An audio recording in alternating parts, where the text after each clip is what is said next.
The story begins with an old man named Mr. Harris slowly walking toward the Navy base security gate. His footsteps are steady but tired, like someone who has carried a heavy burden for many years. His gray hair shines under the morning light. He wears a faded red polo shirt, simple trousers, and old shoes that have traveled many miles. He keeps his head straight, his eyes calm, and his heart full of silent purpose. He has come here for a reason that only he knows.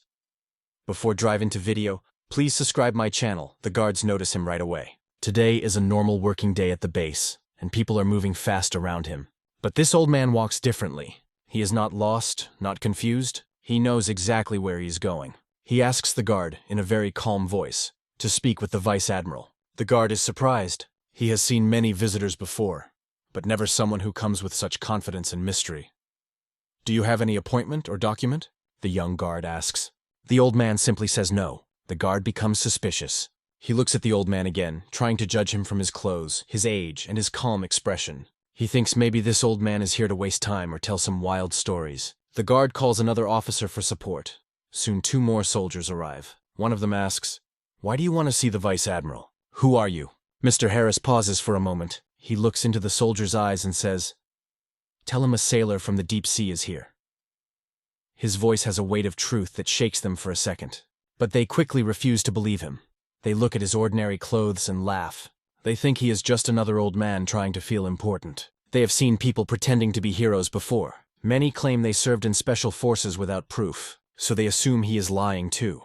One soldier steps closer and says, "Listen, old man, this is a secure base. Don't try to pretend you are someone important. Go home before we arrest you." The old man does not move back. He stands straight, like a soldier still on duty. His eyes do not show fear. Instead, they show a silent warning. The guard becomes annoyed by this attitude. The base officers ask again for identification or service papers. But the old man refuses. "My proof is not in papers," he says. "It is on my skin and in my past." The soldiers think he is just trying to sound dramatic. They shake their heads and decide he must be lying. They tell him he cannot stay here anymore. But the old man says, "I will not leave until the Vice Admiral sees me." That makes the guards angry. Who does he think he is? They decide to take him inside for questioning. They grab his arm. His eyes turn serious. He does not resist, but his presence suddenly feels dangerous, like a calm ocean hiding powerful waves below. Inside the security room, the officers watch him carefully. One of them whispers, "Do you think he might be dangerous?" The other replies, "No, he is too old. Probably crazy." They continue to tease him. They ask where he served, what missions he did, what rank he had. Every time he stays silent. He is not here to prove anything to them. The officers laugh louder, making jokes about fake soldiers and wannabe heroes. The old man lowers his head. His hands shake slightly. A tear almost appears in his eye, but he blinks it away quickly. His silence is not weakness, it is pain. A deep pain from memories he does not want to open. One officer gets annoyed and grabs his arm roughly. The shirt sleeve moves, and something catches everyone's attention. A tattoo, a strange tattoo. Very detailed, very old. The officer lifts the sleeve higher, and there it is. A symbol that none of the young soldiers recognize. A powerful image of a skeleton holding a trident, with letters and numbers only known to a secret group. The room becomes silent. The air freezes. The laughing stops. They feel something change. Something real. Something frightening. The tattoo seems like a warning, a reminder of missions that never appear in newspapers. It looks like a mark that only true warriors carry. The officers do not understand the full meaning, but they know it is not normal. One soldier whispers, "Is he actually telling the truth?" Another one replies quietly, "Maybe he is someone important." But doubt still remains in their minds. They decide to call a higher officer to investigate the symbol. The old man watches them without fear. He has waited many years for this moment. He knows sooner or later the truth will come out. He came here to finish something that started long ago. He just hopes he is not too late. The soldiers keep staring at the tattoo, trying to decode the mystery on his arm. But the more they look, the more they feel uncomfortable. That mark is not just a picture. It is a story of sacrifices, dangers, and lost brothers. The old man quietly sits down. He closes his eyes for a second. In that short moment, his mind travels back to the cold ocean, to the night missions, to the screams of fallen teammates. His heart hurts, but he remains strong. Outside the room, the base continues its normal day. No one knows that inside, a legend sits in silence. A hero forgotten by time, but the truth is rising now. Soon the Vice Admiral will come. Soon everything will change. This is the arrival of Mr. Harris. and his real story has just begun. The young officers feel uneasy, unsure what to believe, waiting for answers that could change everything forever for all. The door of the small security room closed with a hard metallic sound. Mr. Harris sat on a simple chair, his back straight and his face calm. The young officers stood around him, their eyes filled with doubt and curiosity. They still believed he was pretending. They still thought he was lying about being a Navy SEAL. They could not understand why an old man like him would demand to meet the Vice Admiral. One officer, named Carter, walked slowly around the table. He tapped his pen like he was a detective playing a game. He leaned forward and asked, "Tell us your full name, old man." Mr. Harris looked at him and answered softly, "I told you already. My name is Harris." Carter wanted more information, but the old man did not give anything else. He kept himself locked like a sealed box. Another soldier, Lopez, crossed his arms. He did not like the silence. He said, "Look, if you were a real SEAL, why don't you speak about your missions? Why don't you show us proof?" Mr. Harris did not look at him. He stared at the table as if remembering something far away. Finally, he spoke. "Some missions are never written down. Some missions only live in the hearts of the men who survived." His voice carried heavy truth, but the young guards still refused to accept it. They laughed again. "You watched too many movies," Carter said. "Navy SEALs do not just walk in like this. They do not demand to meet a Vice Admiral without papers." But deep inside, Carter was feeling a small discomfort. That tattoo on the old man's arm was still in his mind like a ghost whispering the truth. Lopez stepped closer and pointed at the tattoo. "What is this? A drawing you got from some cheap shop?" The old man slowly turned his head and looked directly into Lopez's eyes. "This mark," he said, "was earned in the darkest waters. Men died before they could receive it. I carry it for them." His eyes became watery, but he quickly controlled himself. The soldiers were young. They didn't understand the weight of those words. They still saw only an old man with shaky hands and simple clothes. They did not know the battles he had fought. They did not know the friends he had buried. They kept pushing him for answers. But Mr. Harris had already decided he would not share his past with anyone except the Vice Admiral. A higher-ranking officer entered the room. Lieutenant Parker looked more serious than the others. He ignored the jokes and studied the old man very carefully. "Who sent you here?" Parker asked. "Why now?" Mr. Harris raised his head and replied, "Time does not wait for heroes or cowards. A promise brought me here. A promise I made many years ago." Parker frowned. He could not understand, but he felt this was not a normal situation. The officers whispered among themselves. Some wanted to let him go. Others wanted to arrest him for pretending to be something he was not. One soldier even suggested calling the police. But Lieutenant Parker said no. Something was different. That tattoo, the calm confidence, the pain in his voice, it all felt too real. Mr. Harris sat still and quiet. But inside his mind, his memories were screaming. He remembered cold nights in the ocean, swimming in dark waves with no moonlight. He remembered the sound of gunfire underwater, the feeling of fear mixing with courage. He remembered seeing his team one moment and losing them the next. His heart carried scars much deeper than the one on his arm. Lopez leaned close to him and said, "You think we are fools? You think we will believe your story without any evidence?" The old man finally reacted. He looked straight at Lopez and said, "I do not care if you believe. I came here for the Vice Admiral. No one else." His voice was stronger now, like a silent command. The young soldiers did not know whether to feel angry or afraid. They could feel something powerful inside the old man, something hidden but real. They decided to keep him there until they could confirm his identity. Lieutenant Parker left the room to check the strange tattoo in the database. But deep down he worried he might discover something shocking. Minutes passed slowly. Mr. Harris sat in silence. The room felt smaller, the air heavier. Lopez and Carter tried to watch him without showing nervousness, but their eyes kept returning to the tattoo. It felt like the past was staring at them. Finally, Parker returned. His face was different now. He looked pale. "We have a problem," he said. All the soldiers turned to him. Parker swallowed hard. "This tattoo, it belongs to a classified SEAL unit. A unit that officially does not exist on record. Only a few officers in the Navy know about it." Lopez stepped back in fear. Carter dropped his pen. Parker continued, "We need to call the Vice Admiral, immediately." The soldiers exchanged worried looks. If this old man was telling the truth, then they had made a terrible mistake. They had insulted someone who might be a legend. The room fell completely silent. No one laughed now. No one mocked him. They all stood still, waiting. Mr. Harris did not smile. He did not enjoy the moment. He simply closed his eyes and whispered a name. Admiral Lawson? He had not spoken that name in over 20 years. The soldiers waited for the Vice Admiral to arrive. Their hearts beat faster. They all wondered, who exactly was this old man? What had he done? Why did he return after disappearing so long ago? The truth was near, and the truth was going to change everything. The seconds felt like hours as fear and respect slowly replaced doubt inside every young soldier watching him sit there silently.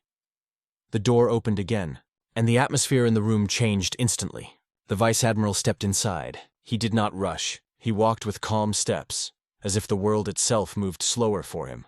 His uniform was perfect, medals shining under the lights. No one dared to speak. Everyone in the small room stood up fast, including Lopez. The young officers who had mocked Daniel hours earlier looked terrified now. They had never expected someone this high-ranked to visit a small office like theirs. The Vice Admiral stopped in front of Daniel. His eyes observed everything. His posture, his calm face, the silent strength in him. Then his gaze moved to Daniel's wrist, where the watch covered the edge of the tattoo. There was a long silence. Finally, the Vice Admiral spoke, his voice deep and full of power. "Chief, it has been a long time. I almost did not recognize you." The room froze. Lopez's mouth fell open. The two young officers stared like they were watching a ghost. Daniel slowly stood straight, his chest lifted. His voice was strong but respectful. "Sir, I did not expect to ever see you again." The Vice Admiral nodded with a small smile. "You never liked attention, but it seems attention has found you today." He reached out and gently moved Daniel's sleeve up. The full tattoo now showed. The Navy SEAL trident with a tiny star below it. A mark not many had seen. A mark only the most elite carried.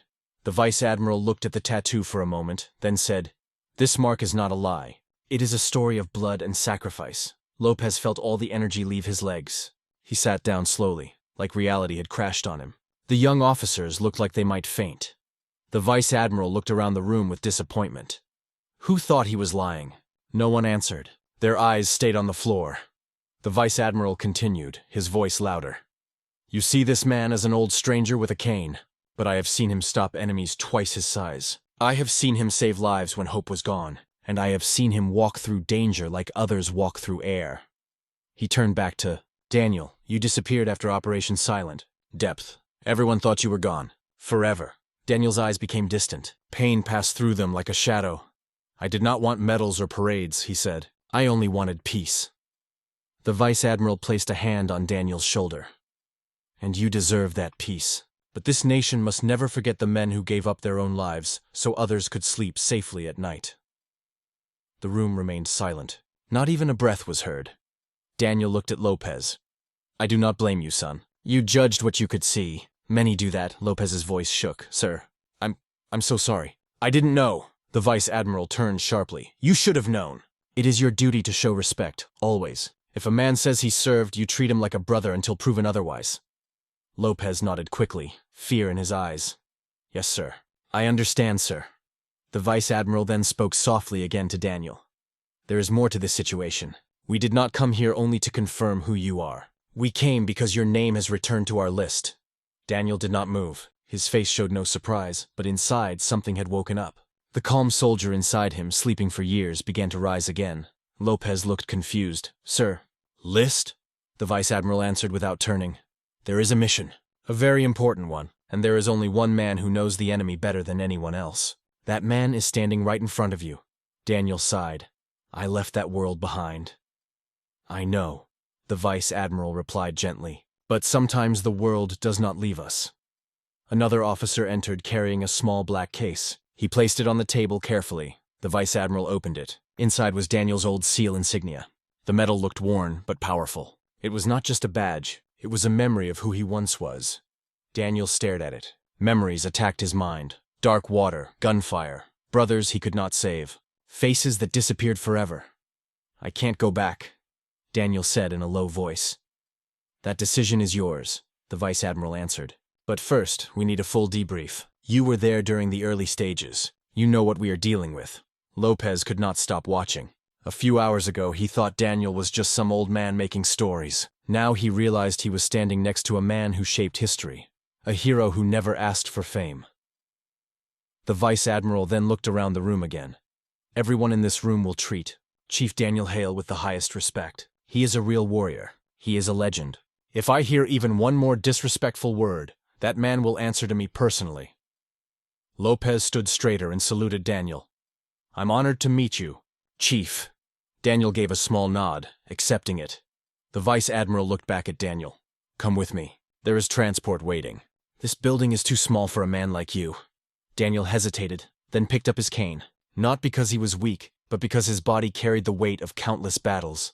As they walked out, Lopez quietly said, "Sir, were you really on that mission? The one that changed everything?" Daniel paused. He looked at him, eyes filled with memory and pain.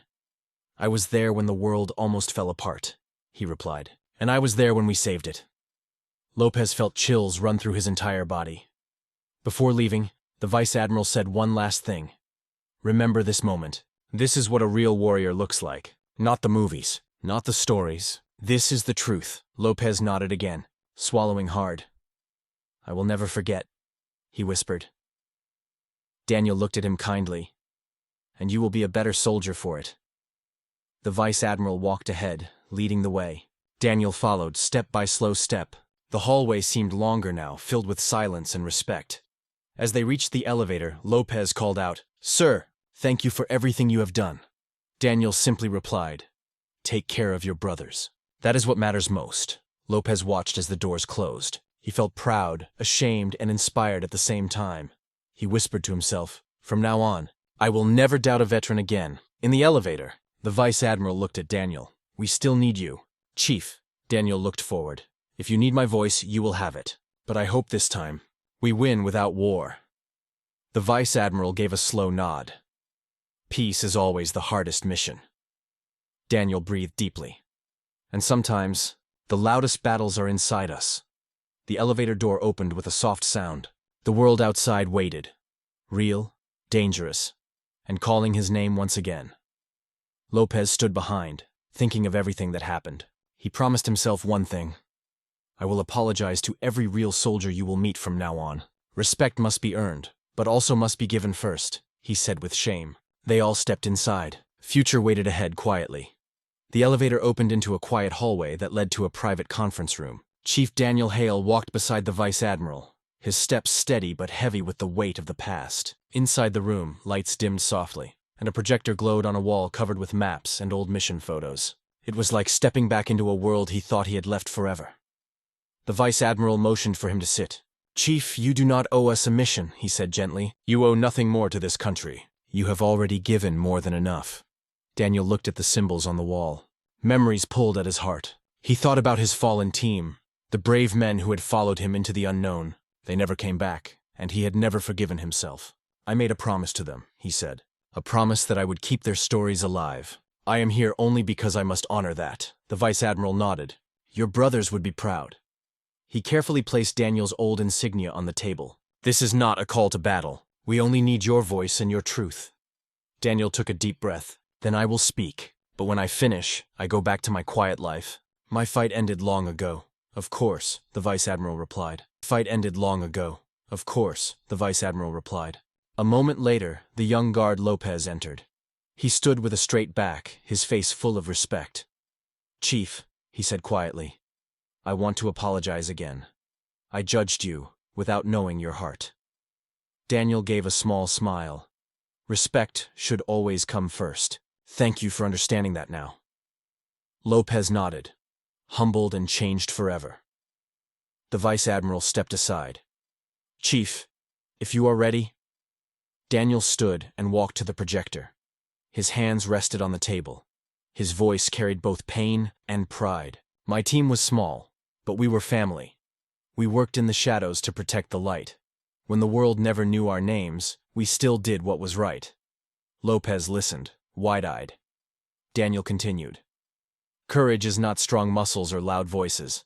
Courage is doing what must be done even when fear is screaming." The Vice Admiral placed a hand over his heart. "You are a true warrior, Daniel Hale."